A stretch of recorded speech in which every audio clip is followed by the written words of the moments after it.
Central jail में बंद एक कैदी को फांसी की सजा सुनाई जाती है और जब उसको फांसी की सजा सुनाई जाती है तो ये जेल का मैनुअल होता है कि किसी भी व्यक्ति को जब फांसी की सजा सुनाई जाती है और जब उसकी फांसी बिल्कुल करीब आने वाली होती है तो उससे ये चीज़ पूछी जाती है कि तुम्हारी कोई आखिरी इच्छा तो नहीं है। तो उस जेल मैनुअल के हिसाब से उस व्यक्ति से भी ये बात पूछी जाती है कि आपकी कोई आखिरी इच्छा तो नहीं है। तो वो व्यक्ति जो होता है वो बताता है कि हमारी एक आखिरी इच्छा है। तो जेलर साहब उससे पूछते हैं कि आपकी कौन सी ऐसी इच्छा है। तो वो कहता है कि हम अपनी बीवी के साथ जो है मरने से पहले शारीरिक संबंध बनाना चाहते हैं।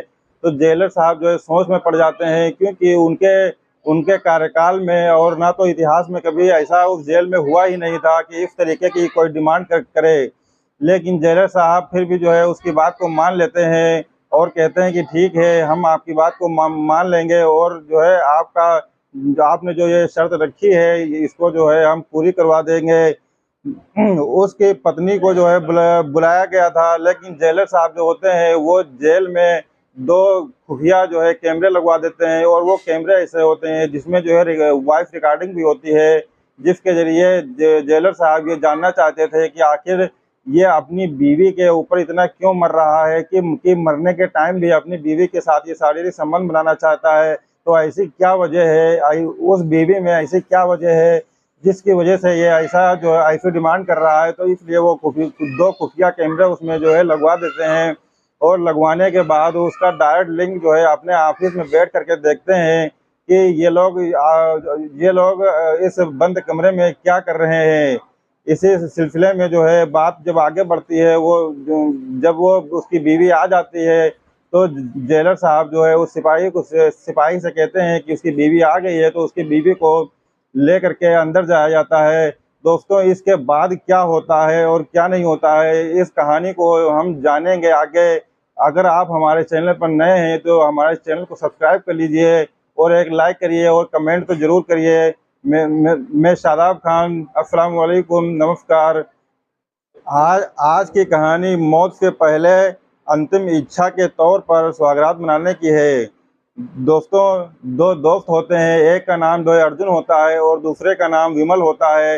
दोनों में इतनी ज़्यादा जो है गहरी दोस्ती होती है कि दोनों का बचपना जो है एक ही साथ बीतता है और बचपना एक साथ बीतता है, पढ़ाई लिखाई भी वो लोग एक साथ करते हैं और जब उन लोगों को नौकरी मिलती है तो वो भी जो है एक ही साथ मिलती है और एक ही कंपनी में वो लोग नौकरी क्या करते थे। लेकिन जो अर्जुन होता है वो कुछ ज़्यादा ही एक्टिव होता है और वो ज़्यादा ही समझदार होता है। वो ज़्यादा एक्टिव और समझदार होने की वजह से उसका उस कंपनी में जो है प्रमोशन हो जाता है। प्रमोशन होने के बाद उसकी सैलरी बढ़ जाती है और जो विमल होता है वो थोड़ा जो है नॉर्मल किस्म का इंसान होता है तो वो आगे नहीं बढ़ पाता है और वो वहीं का वहीं रह जाता है, उसका प्रमोशन नहीं हो पाता है और उसकी सैलरी भी उतनी ही थी।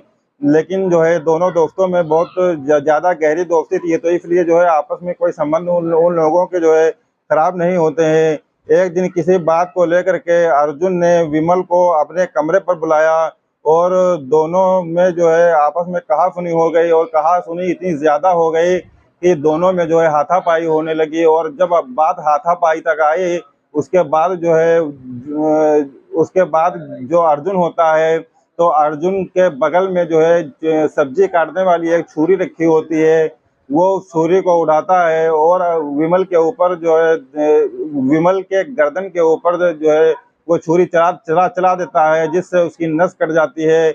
लेकिन जो है उसके बाद विमल जो होता है वो भी जवाबी कार्रवाई के साथ जो है उसको मारता है और जब वो उस अर्जुन को मारता है तो अर्जुन जो है जमीन पर गिर जाता है और वो बेहोश हो जाता है। लेकिन विमल के गर्दन पर जो छुरी लगी थी उससे उसकी जो है गर्दन की नस जो होती है वो कट जाती है और वो भी जमीन पर जो है गिर जाता है और वो तड़प रहा था। इसी दौरान वो अर्जुन अर्जुन जो होता है तो अर्जुन बेहोश हो चुका था। लेकिन अर्जुन को जब होश आता है तो वो उठता है और वो देखता है कि विमल जो है वो मर चुका है। उसकी नब्ज को पकड़ता है तो देखता है कि विमल मर चुका है और उसको जो है अपने इस किए का बहुत ही ज़्यादा एहसास था कि हमने अपने ही दोस्त को मार डाला है। लेकिन अब वो करे तो क्या करे, तो इसलिए जो है वो पुलिस से भी बचना नहीं चाहता था। उसका ये मानना था कि अगर हमने गलती की है तो हमको इसकी सज़ा मिलनी चाहिए।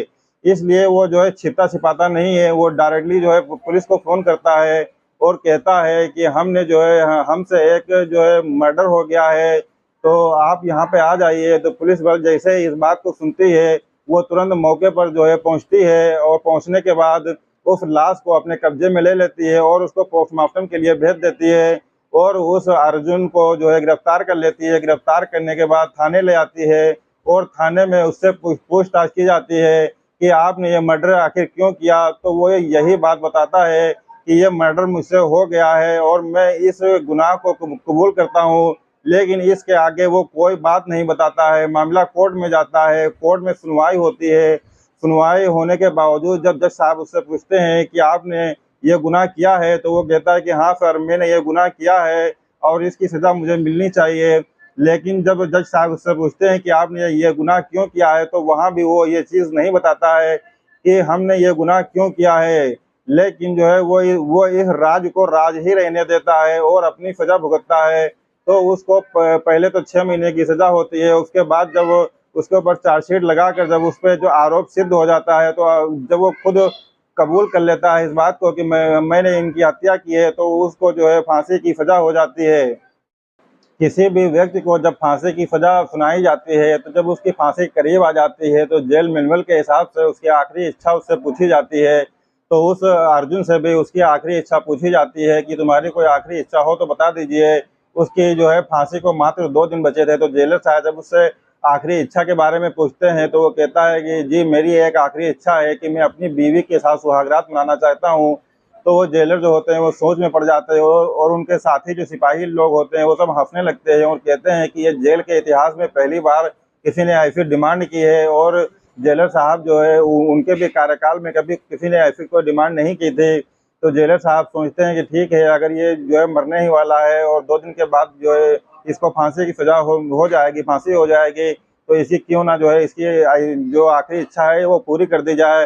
तो जेलर साहब इस बात को जो है मान जाते हैं और जो है उसकी पत्नी को बुलाते हैं। उसकी पत्नी को बुलाने के बाद उसको समझाते हैं पूरी बात समझाने के बाद उसको एक सिपाही के ज़रिए उस कमरे में जो है भिजवाया जाता है। लेकिन उस कमरे में भिजवाने से पहले उन दोनों लोगों की खूब तलाशी ली जाती है ताकि कोई अनहोनी ना होने पाए। और जेलर साहब पहले से ही उस कमरे में 2 खुफिया कैमरे लगवा देते हैं और उस कैमरे की रिकॉर्डिंग वो अपने ऑफिस में बैठ करके एक लैपटॉप इसकी स्क्रीन पर देखते हैं ताकि किसी भी प्रकार की कोई अनहोनी ना हो। तो वो सिपाही रामलाल जो होता है, वो रामलाल सिपाही उसकी बीवी को ले करके उसके कमरे में उसकी बैरक में जा रहा था और वो जो लड़की हो उसकी बीवी जो होती है वो बहुत ही ज़्यादा खूबसूरत होती है और वो घूंघट काढ़े हुए थे।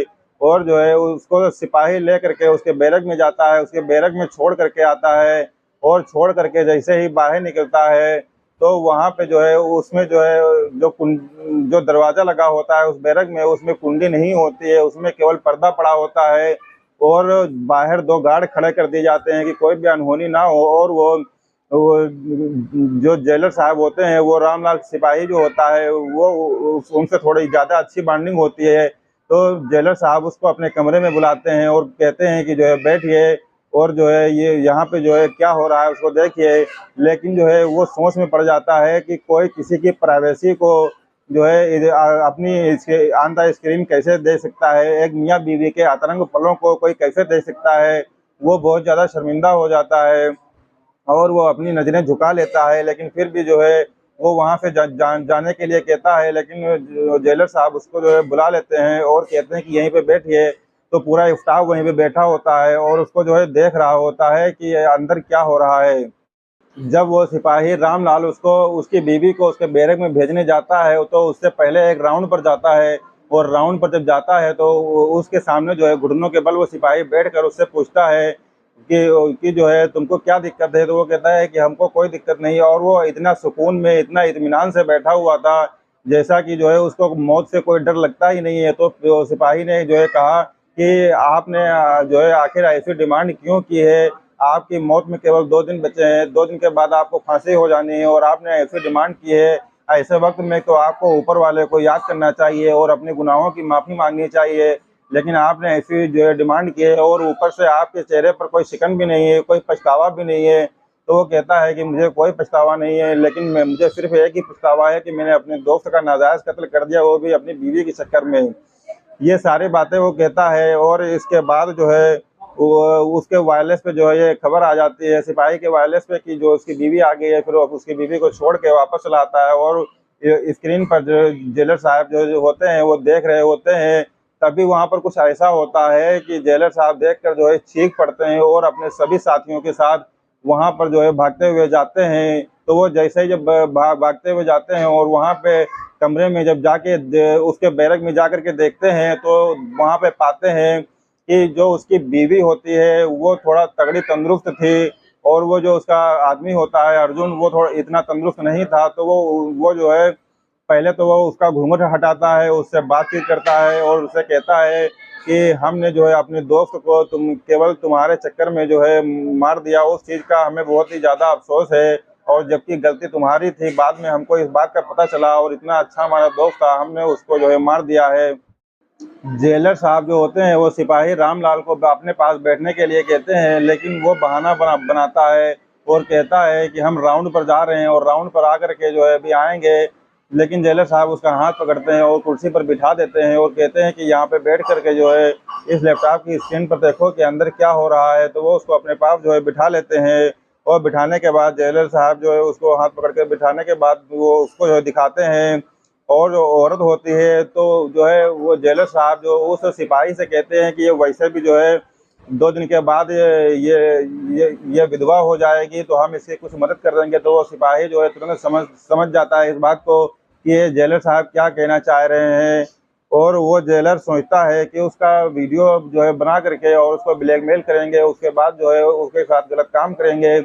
ये सारी बातें सोच करके सिपाही को जो है बहुत ज़्यादा अंदर से गुस्सा आता है, लेकिन वो करे भी तो क्या करे, क्योंकि वो उसके बड़े साहब होते हैं और वो उसको कुछ कह भी नहीं सकता है और वो एक इतनी छोटी पोस्ट पर काम करता है कि वो कुछ कर भी नहीं सकता है। अगर वो कुछ करता है तो उसकी नौकरी चली जाएगी और उसको नौकरी बहुत ही बामुशक्कत उसको नौकरी मिली थी। तो वो जो है बहुत ही शर्मिंदा हो जाता है।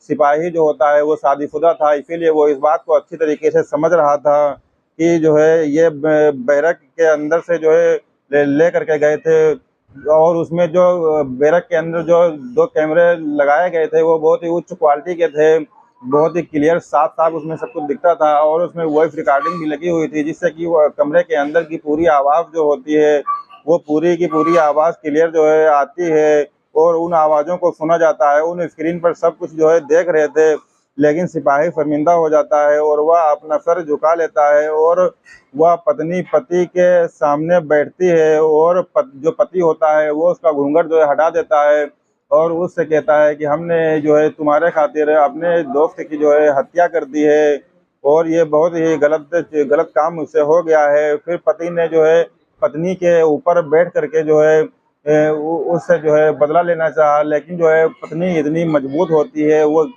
ये देख करके जो जेलर साहब बहुत हैरान हो जाते हैं और वो पत्नी जो होती है वो इतनी ताकतवर निकलती है कि जेलर साहब भी हैरान हो जाते हैं। रामलाल और स्टाफ के साथ वहाँ पर दौड़ते हुए पहुँचे और अंदर घुसे तो देखा कि बीवी एक किनारे खड़ी हुई है और जो अर्जुन होता है वो वहाँ ज़मीन पर बड़ा तड़प रहा था।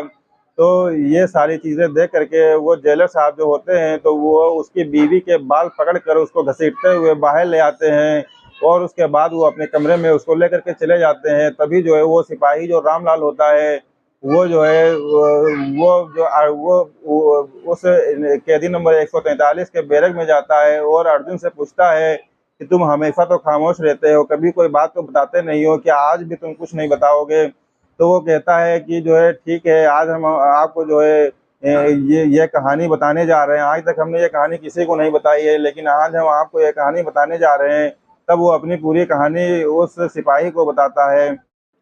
तब वह सब कुछ जो है खुलकर बताने लगता है और कहता है कि मेरा नाम अर्जुन है और मेरा एक दोस्त था जिसका नाम विमल था। हम दोनों में बहुत ही ज़्यादा तगड़ी दोस्ती थी। हम दोनों का बचपन एक साथ बीता और बचपन बीतने के साथ हम लोगों ने एक ही साथ में एक ही स्कूल में पढ़ाई की है और उसके बाद जो है हम लोगों की किस्मत ऐसी थी कि नौकरी भी लगी तो एक ही कंपनी में एक ही पोस्ट पे दोनों की नौकरी लगी। उसके बाद जो है वो थोड़ा नॉर्मल रहता था और हम थोड़ा इस मामले में ज़्यादा एक्टिव रहते थे।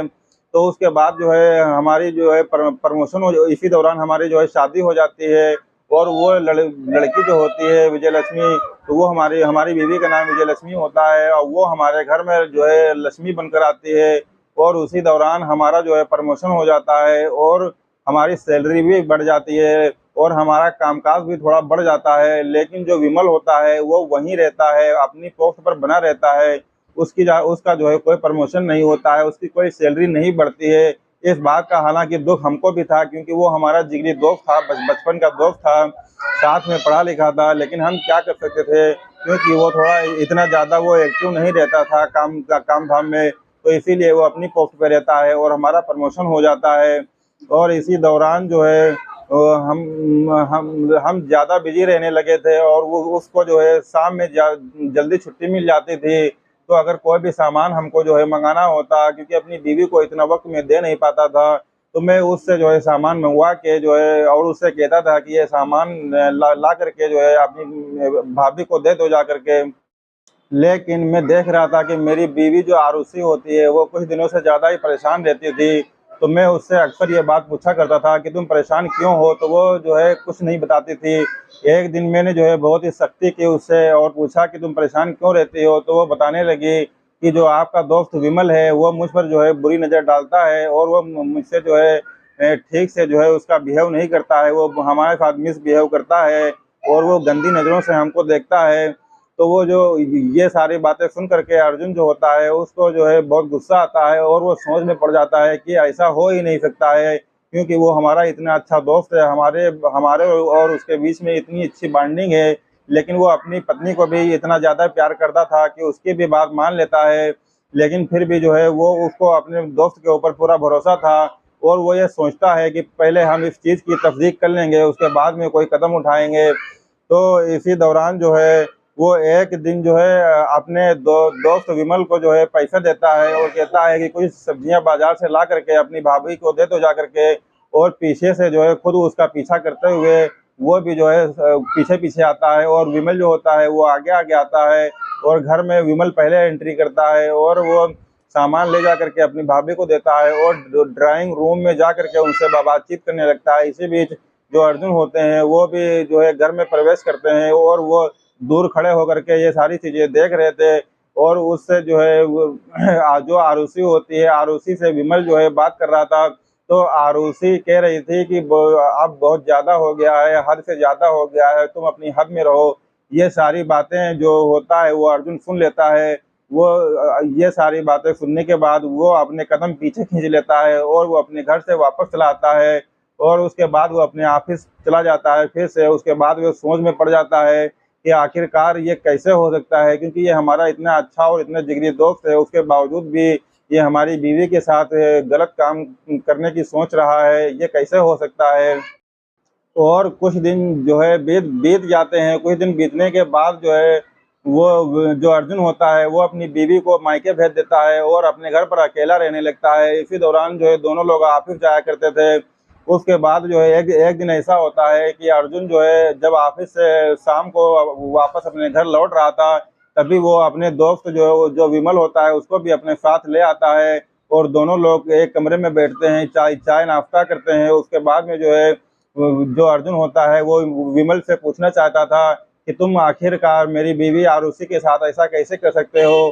तो वो विमल जो होता है वो ये चीज़ बताता है अर्जुन को कि आपकी बीवी का जो चाल चलन है वो ठीक नहीं है, उसका कई लड़कों के साथ अवैध संबंध है और उसका चाल चलन बिल्कुल भी ठीक नहीं है। जब ये सारी बातें वो अर्जुन सुनता है तो उसको बहुत ज़्यादा गुस्सा आता है। तो जब उसको गुस्सा आता है तो वो अपने दोस्त विमल को जो है मारता है और जब वो उसको मारता है तो वो भी जो है उसको मारता है। आपस में इन दोनों लोगों की हाथापाई होने लगती है। बात इतनी ज़्यादा बढ़ जाती है कि अर्जुन के बगल में एक जो सब्जी काटने वाली छुरी रखी होती है, वो छुरी को उठाता है और उसकी गर्दन पर विमल की गर्दन पर चला देता है। और जैसे ही उसकी विमल की गर्दन पर चलाता है उसकी नस कट जाती है और वो भी जो है वो भी अर्जुन को जो है मारता है। वो भी कोई ऐसी वस्तु, वजन वाली चीज, कोई वस्तु जो है उसके सर पे मार देता है, जिससे अर्जुन जो है बेहोश होकर के जमीन पर गिर जाता है। और उसी दौरान विमल की जो नस, गर्दन की नस कट गई थी, तो वो भी जमीन पर गिर कर तड़प रहा था। और उधर वो अर्जुन जो होता है वो बेहोश हो जाता है। और जब उसको होश आता है तो उसकी जब नब्ज पकड़ करके देखता है विमल की, तो वो देखता है कि विमल जो है मर चुका है। वो तो बहुत ज्यादा वो उसको पछतावा होता है कि हमने अपने दोस्त को मार दिया, लेकिन वो इतना ज्यादा परेशान हो चुका था कि वो अपने आप को बचाना नहीं चाहता था। इसीलिए जो है उसने पुलिस कंट्रोल रूम को फोन किया, और वहां से जो है तुरंत तुरंत जो है ये चीज बताई कि ये यहाँ पे जो है एक मर्डर हुआ है और हमने जो है उस मर्डर को किया है। तो पुलिस तुरंत जो है मौके पर पहुंचती है और उसको गिरफ्तार कर लेती है, और पुलिस शव को लेकर के अपने कब्जे में लेकर के पोस्टमार्टम के लिए भेज देती है, और उसको गिरफ्तार करके थाने लेकर के चली जाती है। वो अपना गुनाह जो है खुद कबूल कर लेता है, इसलिए जो है उसको उसकी जो है चार्जशीट दायर कर कोर्ट में सुनवाई होती है, और कोर्ट उसको जो है फांसी की सजा दे देती है। लेकिन उसके चेहरे पे कोई शिकन नहीं होती है, कोई पछतावा नहीं होता है। और मरने से पहले उसने अपनी पत्नी के साथ सुहागरात मनाने की शर्त रखी थी। इसीलिए सिपाही और जेलर जो होते हैं वो ये बात जानने की कोशिश करते हैं कि आखिर इसकी बीवी में ऐसी क्या बात है कि ये अपनी बीवी को इतना प्यार करता है, या बीवी इसको इतना प्यार करती है। ऐसी क्या बात है जो ये अपनी बीवी के साथ सुहागरात मनाना चाहता है। तो इसीलिए वो उसके कमरे में जो है 2 सीसीटीवी कैमरे बहुत ही अच्छी क्वालिटी के लगवा देते हैं, और उसमें जो है वॉइस रिकॉर्डर भी होता है। यही सारी चीजें वो रिकॉर्ड करने के लिए लगवा देते हैं कि कोई अनहोनी ना हो जाए। इसीलिए जो है जेलर वो वहाँ पे जो है सब कैमरे लगवा देते हैं, और जेलर और सिपाही वहाँ पहुँचते हैं तो वहाँ का मंजर ही कुछ और था। और वह जो है अर्जुन अपनी बीवी को अपने सामने जो है बिठाता है, और उसके सर से दुपट्टा हटाता है, और उससे बातचीत करता है, और उससे कहता है कि हमने अपने दोस्त को सिर्फ तुम्हारे लिए जो है मार दिया था, जबकि उसका कोई कसूर नहीं था। कसूर पूरा तुम्हारा था, लेकिन तुम्हारी वजह से हमने उसको मार दिया है। और तुमको इज्जत उछालने का बहुत शौक है ना, तो आज हम तुम्हारी इज्जत लूटेंगे। तो वो उसकी बीवी जो होती है वो कहती है कि अब तुम्हारी मौत के में जो है 2 दिन बचे हैं, तो अब तुम ये सब करके क्या करोगे, इससे तुम्हारा क्या फायदा होगा। तो वो कहता है कि नहीं, अब हम तुम्हारी इज्जत उछालेंगे। तो वो जैसे ही उसको जो है कस करके पकड़ता है, तो उसकी बीवी जो होती है वो बहुत ही ताकतवर होती है। वो उसको जो है ढकेल देती है, वो जमीन पर जो है गिर कर तड़पने लगता है, और बीवी एक साइड में खड़ी हो जाती है। तभी वहां पर सिपाही और जेलर साहब पहुंचते हैं। तो वो जब ये माजरा जो है अपने कैमरे में वो पहले ही देख चुके थे, क्योंकि उसकी बीवी जो है उसको जब तड़पता हुआ जमीन में वो पड़ा था, तो वो उसके सीने पे जाकर के बीवी बैठ जाती है। और तभी जो है वहां पर जेलर और सिपाही पहुंचते हैं तो उन दोनों को अलग करते हैं, और उन दोनों को अलग करने के बाद उसकी बीवी को जेलर साहब जो है उसकी बीवी के बालों को पकड़ करके घसीटते हुए अपने कमरे में ले जाते हैं। तो वो सिपाही जो होता है वो सिपाही सोच में पड़ जाता है कि आखिरकार इसने अपनी बीवी को जब मारना ही था, तो इसने अपनी बीवी को यहाँ पे बुलाया क्यों था। तो वो जा करके अर्जुन के पास जाता है, और अर्जुन से पूछता है कि जब तुमको उसको मारना ही था, तो उसको तुमने यहाँ पे क्यों बुलाया था, शारीरिक संबंध बनाने के लिए तुमने कहा था, और उसको तुमने मारा है, तो उसको जो है बुलाने की जरूरत क्या थी। तो वो कहता है कि मैंने जो है जज्बात में आकर अपने दोस्त का जो है कत्ल कर दिया था। लेकिन जब मेरी बीवी मुझसे मिलने जेल में आई, तो उसने उससे जो है मेरी कोई बातचीत हुई, और उस बातचीत में उसने जो है मुझसे बताया था कि जो है गलती उसी की है। उसकी बातों से ऐसा पूरा जो है साबित हो गया था कि हमारा दोस्त जो है गलत नहीं था, बल्कि हमारी पत्नी ही गलत थी। इसलिए अभी तक मैंने किसी को भी ये बात नहीं बताई थी, क्योंकि मेरी बीवी की इज्जत का सवाल था। जब मुझको यह चीज़ पता चला कि मेरी बीवी की गलती है, तो उसने जो है मेरी बीवी जो है ये चीज़ पहले ही मुझसे बता चुकी थी कि तुम्हारा जो दोस्त था वो मुझे पसंद आने लगा था, और मैं ये चाह रही थी कि तुम दोनों के बीच में जब तक दरार नहीं पड़ेगी तब तक जो है मैं उसका फ़ायदा नहीं उठा पाऊंगी। और ये बात जो वो बता रहा था तुम्हारा दोस्त विमल कि जो है हमारे कई लोगों के साथ शारीरिक संबंध है, तो यह बात सही है। मेरे कई लड़कों के साथ शारीरिक संबंध है, और मैं प्यार भी करती हूँ, और तुम्हारे दोस्त को भी मैं ही जो है फंसा रही थी, उसकी कोई गलती नहीं थी। जो है मैं उसको चाहती थी, और मैं चाहती थी कि तुम दोनों के बीच में दरार आ जाए, जिसकी वजह से मैं विमल की हो करके रहूं। और लेकिन तुम्हारा दोस्त जो है ये बात तुमको बताने के लिए कहता है, लेकिन मैं उसको जो है डरवा देती हूँ और मैं उससे कहती हूँ कि अगर तुम ये बात अपने दोस्त को बताओगे तो मैं तुम्हारे खिलाफ जो है रेप का केस दर्ज करवा दूंगी। तो इसलिए वो डर जाता है और ये बात नहीं बताता है, लेकिन आखिरकार वो बात उससे उस टाइम बता देता है जब उसकी वो हत्या करता है। तो इसीलिए जो है उसको इस बात का बहुत ज़्यादा पछतावा था कि हमने अपने दोस्त की नाजायज हत्या कर दी है। ये सारी बातें जो है वो जो है अपने सिपाही से जो जो होता है वो सिपाही से बताता है। तो वो सोचता है कि अपनी बीवी को बुलाकर सच्चाई जानूं, इसलिए मैंने उसको जो है बुलाया था। और अगर वो आने के बाद भी सच नहीं बताते तो उसको बुलाने का कोई फायदा नहीं था। इसीलिए मैंने अपनी अपनी बीवी को बुलाया था और इतने दिन जेल में रहने के बाद जेलर का रवैया जो है मुझको पता चल गया था। और मुझको ये बात की खबर पहले ही मिल गई थी कि मेरे बैरक में जो है सीसीटीवी कैमरे लगाए जाएंगे, और इसकी सूचना भी मुझको मिल गई थी कि मेरे बैरक में सीसीटीवी कैमरे लग चुके हैं। तो मुझको इसका ज़रा सा भी डर नहीं था।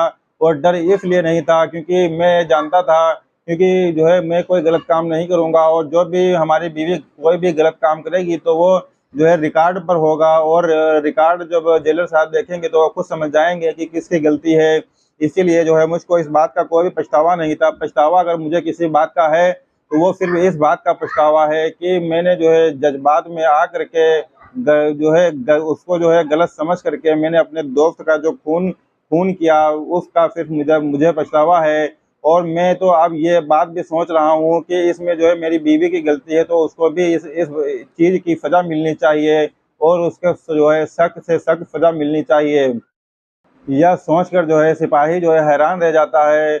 और वो बहुत ही जो है चालाक था, क्योंकि वो इतने दिन जो है जेल में जो है रहा था, तो वो जेलर की फितरत को समझ गया था और समझ गया था कि ये सब रिकॉर्ड पहले ही होगा। इसीलिए उसने ऐसा खेल खेला था जिसमें जो है वो कामयाब भी हुआ था। उसकी बीवी का सारा रिकॉर्ड कैमरे में जो है कैद हो जाता है। उसके और जो है उसको सज़ा मिलेगी या नहीं मिलेगी ये तो कोर्ट और जो है उसकी सुनवाई पर और कानून कानून जाने। और फिर वह उस कैदी को उसके बैरक में छोड़कर वापस वापस जेलर के पास जाने लगता है। उनका दरवाज़ा अंदर से बंद था। जेलर साहब अब उसको इतनी आसानी से छोड़ने वाले नहीं थे। उनकी फितरत को रामलाल अच्छी तरीके से जानता था, और फिर वह राउंड पर चला गया। उसने सोचा कि एक औरत कितने लोगों की ज़िंदगी को बर्बाद करेगी।